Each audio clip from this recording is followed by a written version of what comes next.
Hi everyone, Jennifer here, back with another edition of TV Talk. It's Thursday, and that means it's Legend of Korra Day. And this week's episode was Welcome to Republic City. It's been at least 70 years since the events of Avatar: The Last Airbender, and a brand new Avatar has been born and completed 3/4 of her training. However, before she can start her training in airbending, Korra learns that the only one able to teach her will be in Republic City for the foreseeable future. And as to keep her safe, she is not allowed to leave her home and the special base that has been set up in which to train her. But determined to take her place as the next Avatar and learn the last set of bending that she needs to, Korra and her polar dog set out for Republic City to locate the airbending master so she can learn airbending. Okay, things I liked about this episode. Really, I loved everything about this episode. This was a wonderful series and season premiere, and it did a wonderful job of following up on the events of Avatar: The Last Airbender. They do refer back to a lot of things that happened within The Last Airbender, particularly within the last season.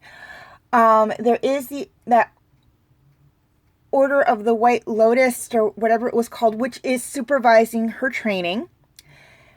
We do see at least one character from the original series so far. We'll more than likely see the others as well.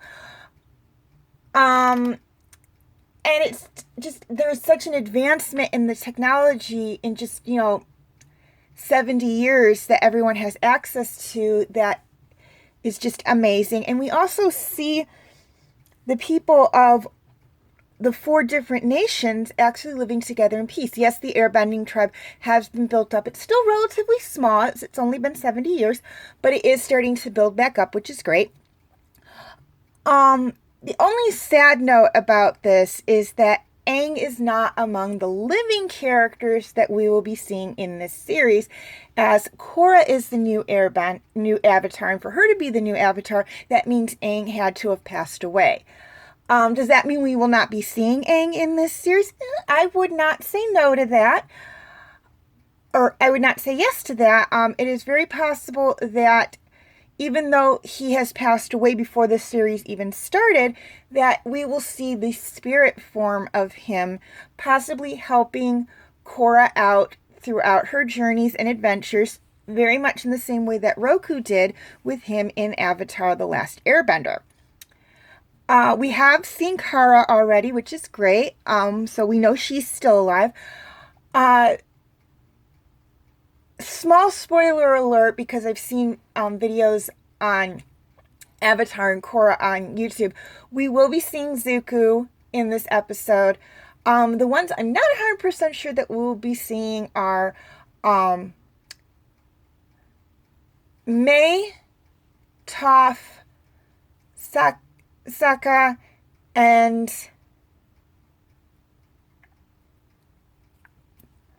I forget her name. The warrior Suki. I forgot her name there for a second. Those are the only 4 that I'm not 100% sure that we will be seeing in this episode. We might see them, we might not.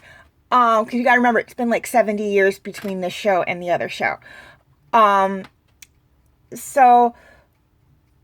we do see Korra fairly early in this series. And we do see, we will see Zuko. I haven't seen him yet, but I haven't watched all the episodes yet. But we will be seeing Zuko later on down the line as well. But all in all, it's a great... I loved the first episode. I know some people were saying, oh, well, it's not Avatar: The Last Airbender. It's so different. And it's like, yeah, it would be different. It's not... It's supposed to be a little different. It's a different show. It's a different group of characters and whatnot.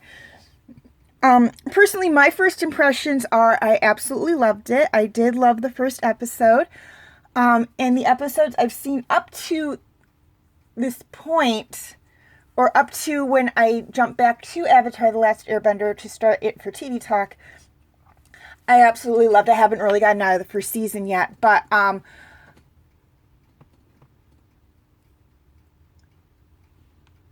so far all the episodes I saw were wonderful. I absolutely loved them.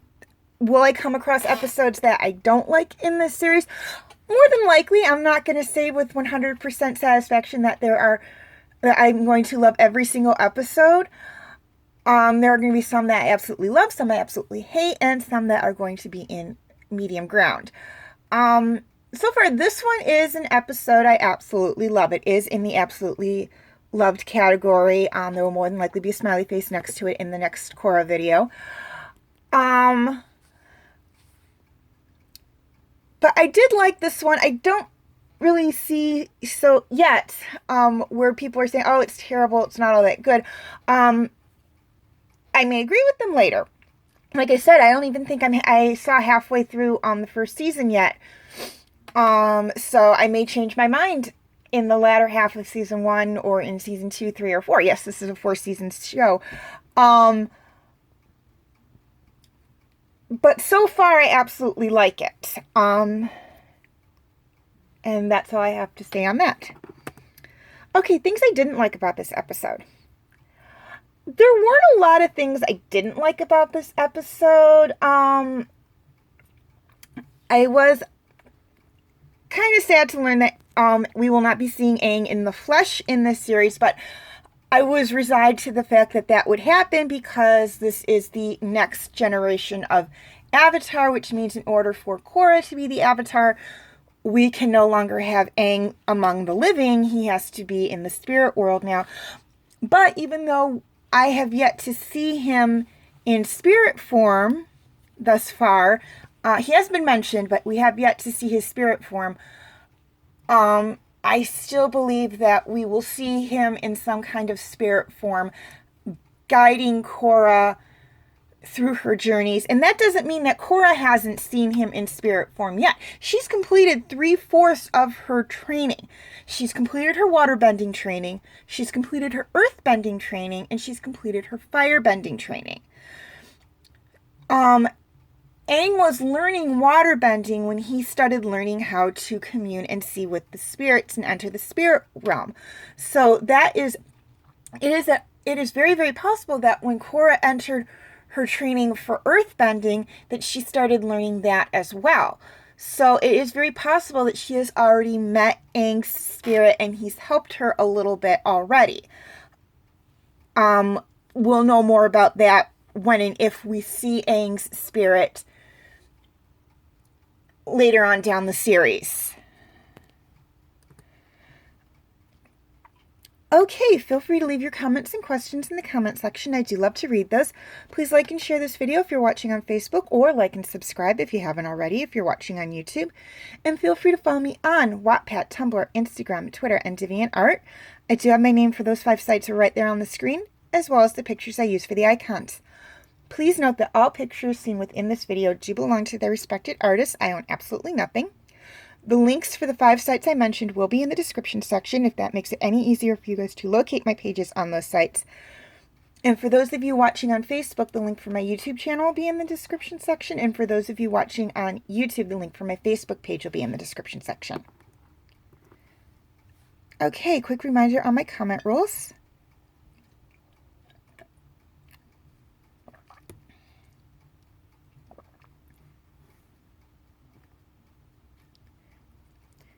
Okay, feel free to check out my related videos, which are mostly The Last Airbender, but it is related as this is a follow-up to The Last Airbender.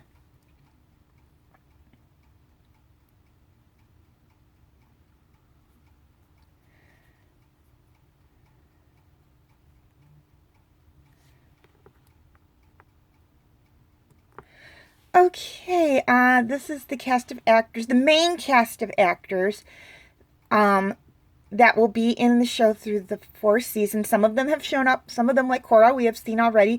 Some of them we haven't. As new characters are brought in, if they aren't among these listed, I will list who they are and who the voice actor is. If they are among the characters that we have listed here, I will just list the characters.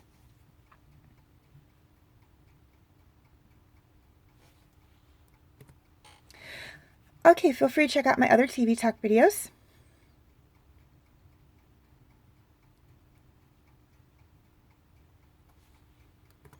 My other videos.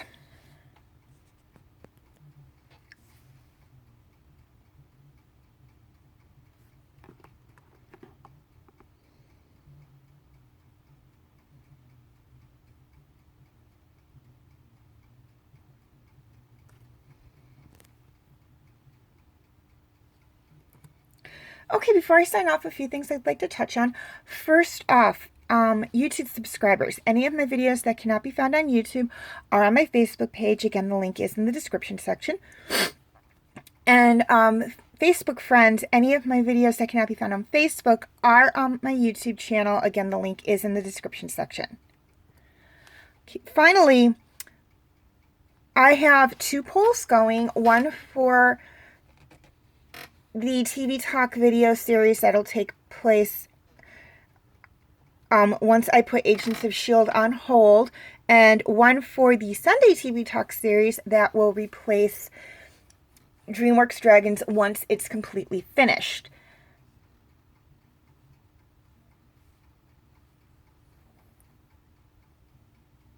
Now, voting, your choices for Friday are Knights of the Zodiac, My Little Pony, King of the Hill, and Wolf's Rain. For Sunday, it's Dot Hack Sign, Inuyasha, Horseland, and Outlaw Star. Voting is very, very simple. All you have to do is write down which one of the 4 shows you like for each day in the comment section, and or like or love a positive comment for one of the 4 shows listed for each day. And whichever one gets the most votes is the one that I will do a video series on. Please keep in mind that negative comments and dislikes do not count as votes. My Little Pony will start with Generation 1 and move into Friendship is Magic if it is selected for Friday. Voting will be until April 10th for Friday, and there is a slight typo there. It says May 10th for Sunday, but it's actually May 17th, as I have to push the date back by a week because I missed last week's episode of DreamWorks Dragons, and I do apologize for that. I will give you an update if I need to change anything, or if I need to change the dates at all again. You may vote as many times as you wish, but please keep in mind that in the event of a tie or no votes, I do have the final say. So far, the votes stand thusly: 1 vote for My Little Ponies for Friday, and 1 vote for Horseland for Sunday. However, you have about 6 months to get your votes in for Friday, or 6 months left for Friday and 7 months left for Sunday. So that should be plenty of time for you guys to get your votes in and make your voices known. As always, thank you for watching, and have a very nice day.